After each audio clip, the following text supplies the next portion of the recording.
আমাদের continuous tense এবং perfect continuous টেন্সের বিষয়। বলছে যে কোনো কাজ চলমান অবস্থায় থাকলে সেটাকে আমরা কন্টিনিউয়াস টেন্স বলছি, কিন্তু এই চলমানটাকে বলা হয় অনির্দিষ্ট চলমান। তাই এই যে কোনো কন্টিনিউয়াস টেন্স এর সাথে যদি সময়কে যুক্ত করা হয় তখন ওইটার নাম হয় পারফেক্ট কন্টিনিউয়াস।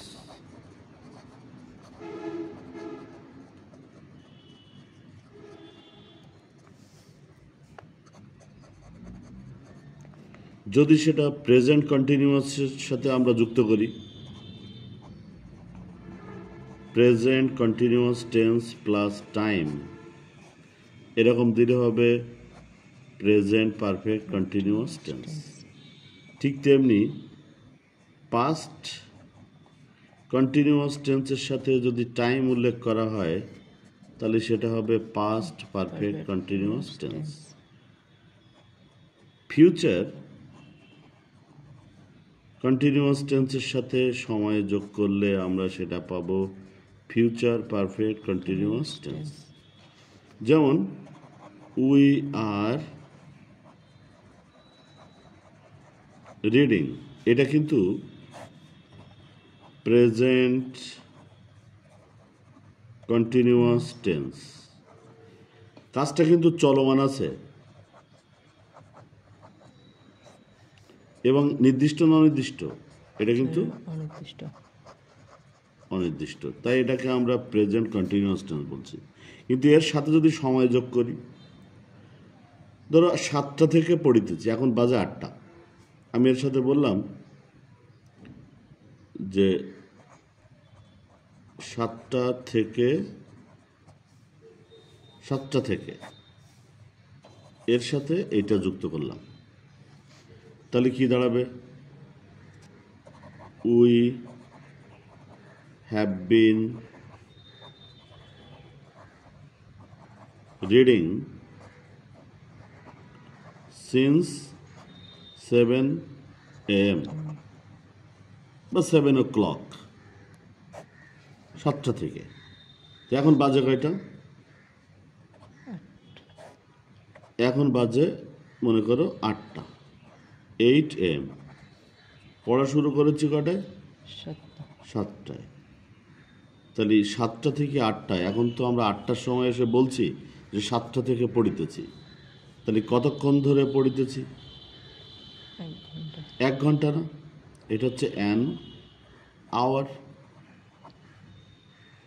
তো বলা হচ্ছে যখন আমি এটাকে যদি বলি যে 7টা থেকে পড়িতেছি, তার মানে 8টা থেকে এই যে 8টার সময় এসে বলছি 7টা থেকে পড়িতেছি, তাহলে মধ্যবর্তী সময়টা কতক্ষণ? 1 ঘন্টা না? তাহলে এখানে আমি বলতে পারি না 1 ঘন্টা ধরে বা যাবৎ পড়িতেছি। সেক্ষেত্রে আমরা অ্যান আওয়ার কথাটা লিখব for an hour. We have been reading since 7 AM অথবা ফর অ্যান আওয়ার। তো সময়ের আগে আমরা ব্যবহার করি সিন্স এবং ফর। কখন সিন্স ব্যবহার করছি?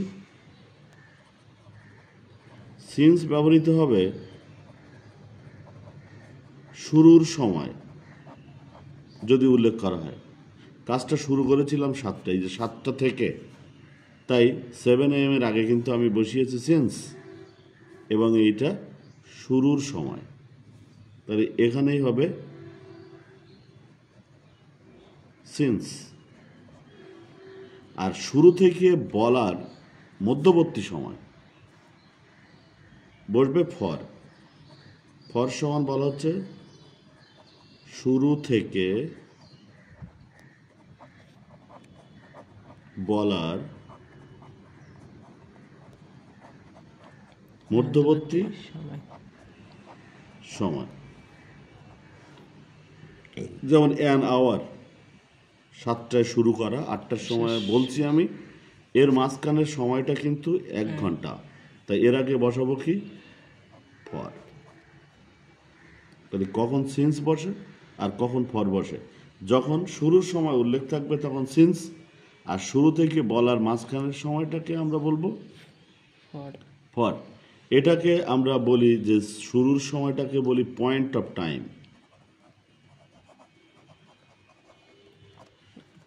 আর এই যে শুরু থেকে বলার মধ্যবর্তী সময়টাকে আমরা বলছি পিরিয়ড অফ টাইম। যেমন আমাদের ফার্স্ট পিরিয়ড, সেকেন্ড পিরিয়ড বলি না আমরা, বাংলা পিরিয়ড। তো পিরিয়ড মানেই কিন্তু দুটো সময়ের মধ্যবর্তী সময়, 9টা থেকে 9টা 40, 9টা 40 থেকে 10টা 20, এই মাঝখানে কিন্তু আমাদের 40 মিনিট 40 মিনিট। এই সময় যখন হয় তখন আমরা ব্যবহার করব ফর। তো এতক্ষণ দেখাচ্ছিলাম প্রেজেন্ট কন্টিনিউয়াসের সাথে সময় যুক্ত করে তৈরি করলাম প্রেজেন্ট পারফেক্ট কন্টিনিউয়াস। এই যে হ্যাভ বিন রিডিং, এটা হচ্ছে present perfect continuous tense,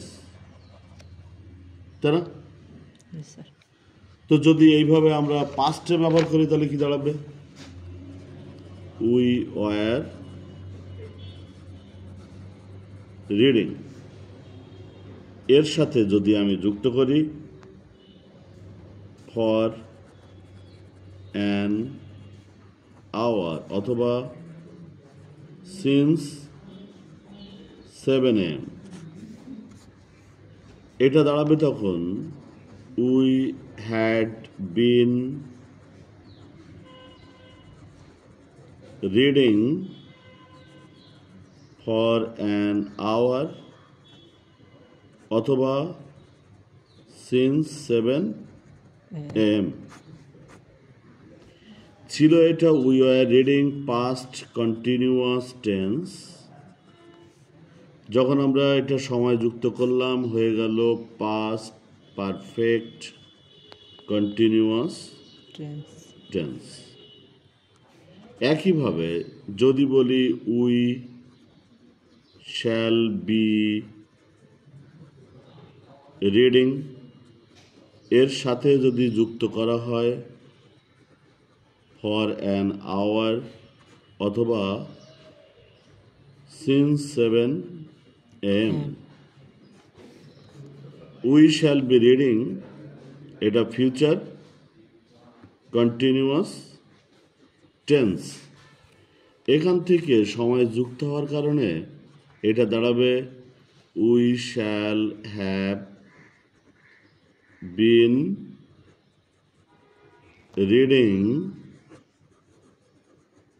for an hour অথবা since 7 AM। Shall have been reading এটা হচ্ছে ফিউচার পারফেক্ট কন্টিনিউয়াস টেন্স। তাহলে শেষ কথায় আবার চলে আসি, যে কোনো কন্টিনিউয়াস টেন্সের সাথে যখন টাইম উল্লেখ থাকবে সেটা হবে ওই সময়ের, যদি প্রেজেন্টের হয় তাহলে প্রেজেন্ট, পাস্ট হলে পাস্ট, ফিউচার হলে ফিউচারের পারফেক্ট কন্টিনিউয়াস টেন্স। এইভাবেও আমরা পারফেক্ট কন্টিনিউয়াস টেন্স পেতে পারি। তো থ্যাংক ইউ এভরিবডি।